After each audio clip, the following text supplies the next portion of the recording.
Liberia is a country just over the size of Tennessee, located on the western coast of Africa. It has a population of around 4 million people, comprised of both indigenous peoples and those of African American descent. Its government, established by freed American slaves that were sent back to Africa, is a republic modeled after the American government. Liberia is a state rich in farmland and natural resources like timber, rubber, and diamonds. Its form of government is also modeled after that of the wealthiest country in the world. Yet, Liberia is one of the poorest countries with a GDP of $2.693 billion US, $700 US dollars per capita. It is ranked 225th in the world, placing it somewhere near the bottom. In comparison, the US has a GDP of around $50,000 per capita, and it complains about an unemployment rate of 9%. Liberia has an unemployment rate of 85%, and 80% of its people are below the poverty line. Alas, despite its wealth of natural resources, Liberia is a country that depends mainly on agriculture and foreign aid for money. It has little to no industrial growth. This is because events in Liberia's past have ruined its economy, leaving it in the poor state that it's in today. These events include the withdrawal of support by the ACS, American Colonization Society, from Liberia a bit after the country's founding, Liberia's dependency on foreign loans and contracts, and the recent Liberian civil wars. These events caused Liberia's economy, which at one point was the fastest growing in the world, to crash and burn.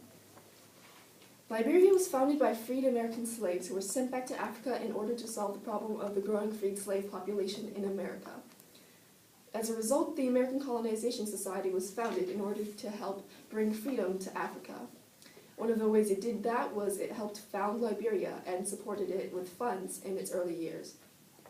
However, the ACS eventually became overly financially burdened, and it had to withdraw that support from Liberia, leaving it to fend for itself. Trade in Liberia was flourishing at that time, but as its borders expanded, so did its economic difficulties escalated, and its difficulties in controlling the indigenous people of Liberia also increased. Without the support of the ACS, Liberia had no money to modernize and industrialize its economy, leaving it based almost completely on agriculture today. Liberia also had to resort to borrowing foreign money, and as a result, it is heavily dependent on countries like Britain and America. It had to even out the gap between import costs and export revenues. The imports of necessities, which Liberia could not provide for itself due to its lack of industrialization, far outweighed the revenue it gained from its commodity exports. This excessive borrowing caused Liberia's bankruptcy in 1909, and even then it was forced to continue borrowing, attempting to decrease its debts by creating more debt. Had the Liberian government been able to modernize its economy, the cost of exports would not be nearly as much, and it could have even potentially exported its manufactured goods as well, creating new industry and increasing revenue. Unfortunately, Liberia could not afford to modernize without the help of the ACS, leaving its economy an agricultural and commodities economy, both of which are not sustainable long-term. Although the ACS was growing as well, without its aid, Liberia's economy wasn't able to change and develop into a more self-sustainable, healthy economy. It instead had to resort to borrowing from foreign countries and eventually signing contracts with foreign companies as well, mainly American. Large American companies, such as Firestone, made contracts with Liberia to obtain large pieces of its land. Liberia didn't have much choice in the matter because it desperately needed the money. However, these contracts were extremely unfair to the Liberians and heavily benefited the American companies. These companies used the huge pieces of land to get rubber, timber, and various minerals extremely cheaply, and they also employed Liberians for labor. Under the employment of these companies, the Liberians were treated almost as slaves were treated. Their hours were long, their pay too low to subsist on, and they had basically no human rights. Liberia was supposed to be the ideal African country, the only one that was free and self-governing at that time, but under these conditions, it was not much more than an American colony. As America grew rich off the labor of Liberians, Liberia grew poor due to the contracts that were skewed so much in favor of the Americans. This colonization effectively held back Liberia's economic development, just as it had with all the other African countries. Liberia was hugely dependent on these companies for revenue, and it had no means of actually taking its own natural resources and manufacturing them into products by itself because it had no factories. There were no plans for factories either because it had the contracts with the companies and it could not afford to, on the meager income, to actually start these companies. The foreign companies were simply taking Liberia's resources and profiting from them, paying almost nothing for them. And Liberians were struggling to make a living under their employment. Eventually, the League of Nations intervened when accusations that the Liberians were working under extremely harsh and inhumane circumstances turned out to be true, but the damage was already done.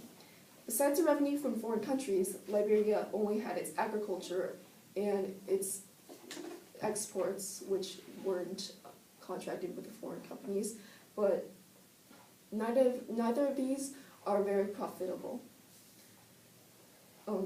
It depended too much on foreign sources of income, those contracts, and when those contracts disappeared, its GDP took a big hit. Under President William Tubman, economic conditions improved greatly, but his presidency actually became authoritarian. Dissension among the people gradually increased, especially among the lower class indigenous Liberians, who had much fewer rights than the Africans of American descent.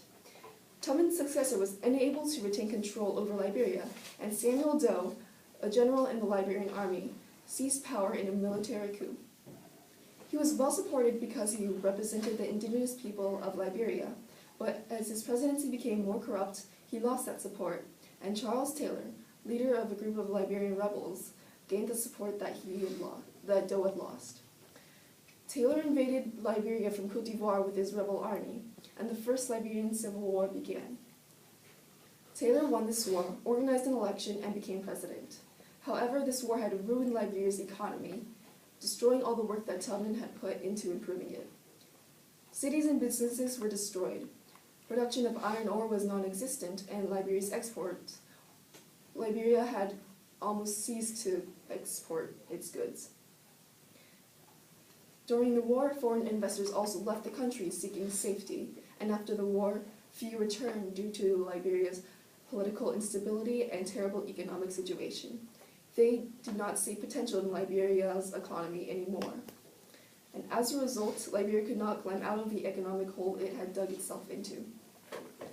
President Taylor tried to instate a reconstruction program, but because donors and lending agencies kept withholding funds, the program was seriously ineffective and left many other programs without funding, and it also left the rural areas of Liberia without government institutions. Because the majority of Liberians lived in the countryside, many people became dissatisfied with the government. This gave rise to opposition groups that grew more powerful with the people's anger. Eventually, the Second Liberian Civil War began. After much violence and bloodshed, President Taylor was forced to resign in 2003, ending the Second Liberian Civil War. Many people became homeless as a result of this war, and over 1 million refugees were created. The deaths numbered around 200,000. It must come as no surprise that during the war, the economy stood back and was neglected. Because of this, Liberia's emergence from the war did not spell hope for a new, prosperous economic future. Buildings in Liberia were ruined, and the government coffers were bankrupt from funding the war. Again, borrowing and donations were necessary for Liberia to restart its economy. To present day, many parts of Liberia still have not recovered from these wars. There are many places without running water and electricity, and public construction such as schools, hospitals, and roads still lay in ruins. There are many children affected by the war as well, either by being orphaned or recruited as child soldiers, and these children are now adults that are war traumatized and addicted to drugs. So Liberia's wars ruin countries, and Liberia is no different. Its economy was poor to begin with, and when the war came, it only became worse from the destruction and neglect. In conclusion, these combined events led to Liberia's current economic situation. The withdrawal of financial support from Liberia caused it to fail to industrialize, and with its internal conflicts, it struggled more and more economically. Liberia was forced to turn to foreign countries and companies for money, and as a result, it became heavily indebted and bound in unfair contracts that effectively enslaved the Liberians and Liberia itself. Lastly, and most recently, the Liberian civil wars led to the destruction of buildings, including businesses, the departure of foreign investors, and a generation of war-traumatized people. The wars also torn down the economic progress that Liberia had made previously. Liberia is attempting to recover, but its economy is not developed and it's still heavily reliant on foreign aid. These events in Liberia's history crippled its economy, and that is why today it is one of the poorest countries in the world.